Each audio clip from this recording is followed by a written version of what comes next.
Seorang anak perempuan berusia 18 tahun datang dengan perut membesar sejak 3 bulan terakhir katanya, dan badannya tampak sangat kurus sekali dan layu. Dan ternyata setelah di USG kita dapatkan tumor ovarium. Ada massa ya, kistik ya, dengan dominansinya cairan di dalamnya, ukurannya kurang lebih 8 cm. Tapi kok ada asites? Asites itu ada cairan di dalam perutnya sampai di bawah hepar atau di bawah hatinya, yang bikin pasiennya seringkali sesak nafas. Dan saya lihat juga di bawahnya hepar itu ada seperti benjolan-benjolan seperti nodul. Saya pikir mungkin ini adalah suatu kista ovarium yang dicurigai sebagai suatu keganasan. Tentunya tahu dari mana? Taunya ya harusnya ada pemeriksaan penunjang lain ya. Tapi karena pemeriksaan penunjang lain selain USG di sini sedang ada kendala, tidak bisa digunakan, hanya bisa lewat USG aja di pemeriksaannya. Terus kemudian setelah itu kita lakukan torak foto dan tentunya pemeriksaan lab lengkap sebelumnya, termasuk fungsi hati, fungsi ginjal, dan yang penting nih, HIV, sifilis, dan hepatitis B atau HBsAg. Ternyata hasilnya HIV-nya reaktif atau terdiagnosis virus HIV dengan sifilis titernya sangat tinggi, 1/32 ya. Ternyata saat ditanya sejak umur berapa hubungan seksual, sejak umur 15 tahun sudah mulai hubungan seksual, dan selama 3 tahun terakhir ini sudah ganti-ganti pasangan 4 kali dengan orang-orang yang berbeda, dan dia juga gak tahu riwayat pasangannya gimana dan tanpa pengaman loh ya. Tapi 3 bulan ini merasakan keluhan, makan gak enak, mual, kalau makan sedikit begah rasanya udah kenyang. Ternyata ada tumor ovarium itu, dan yang jadi masalah adalah HIV-nya sudah disertai dengan TBC, TB paru ya, yang membuat benjolan-benjolan yang tadi kita lihat di USG itu seperti benjolan-benjolan yang kita anggap metastasis, ternyata setelah kita pemeriksaan penunjang torak, pemeriksaan sputum dahak, terbukti pasien ini TBC. Jadi artinya itu kemungkinan besar adalah TB yang harus diobati.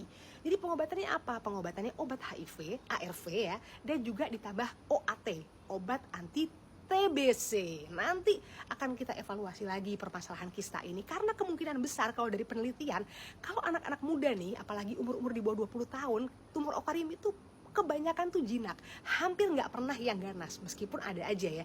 Jadi tentu udah jelas nih kemungkinan besar apa yang membuat cairan di dalam paru-parunya, terus kemudian juga ada benjolan-benjolan di bawahnya hepar dan lain-lain, karena TBC yang diakibatkan dari apa? Dari HIV-nya. HIV sama TBC itu sudah serempak ya. Jadi pasiennya kurus banget. Jadi udah jelas ya dari berbagai pengalaman pasien-pasien yang ada, bahwa hubungan seksual di bawah umur, ganti-ganti pasangan, tidak setia dengan pasangan, dan tidak didahului dengan pernikahan, itu akan lebih banyak menimbulkan kerugian.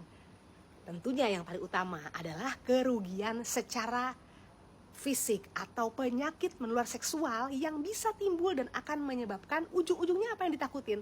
Yang ditakutin ya virus HIV. Meskipun kalau udah kena HIV kita nggak perlu menjauhi orangnya, cukup virusnya yang kita jauhi. Gimana cara menjauhi virusnya? Hindari hubungan seksual sebelum menikah pastinya ya kan. Kalau udah menikah, hubungan seksual setia dengan pasangan oke ya. Makanya penting banget hubungan seksual yang aman, yaitu setelah pernikahan dengan setia. Hindari hubungan seksual yang tidak aman tanpa pengaman dan ganti-ganti pasangan. Hindari jarum suntik, biasanya narkoba, dan juga waspada nih untuk orang-orang yang berhubungan dengan jarum suntik dan peralatan medis seperti saya ini. Makanya kami di rumah sakit ini juga tim medis harus setiap tahun pemeriksaan HIV. Dan tentunya itu untuk apa? Untuk mencegah, supaya kalau ada apa-apa bisa ketahuan lebih awal. Jadi udah deh ya, untuk anak-anak di bawah umur, fokus sekolah dulu, bahagiakan orang tuamu, tingkatkan agamanya, akidahnya, baru nanti di waktu yang tepat di atas 20 tahun menikah dan berhubungan seks dengan cara yang sehat. Ingat ya, kejadian udah banyak, jangan tambah-tambah lagi kejadian dengan mengulangi hal yang sama. Cukup berhentikan HIV dengan cara tidak hubungan seksual, ganti-ganti pasangan, waspada terhadap jarum suntik, jangan pakai jarum suntik, narkoba, dan lain-lain. Setia sama pasangan, dan sekali lagi ya, kalau emang gak aman harus banget pakailah pengaman.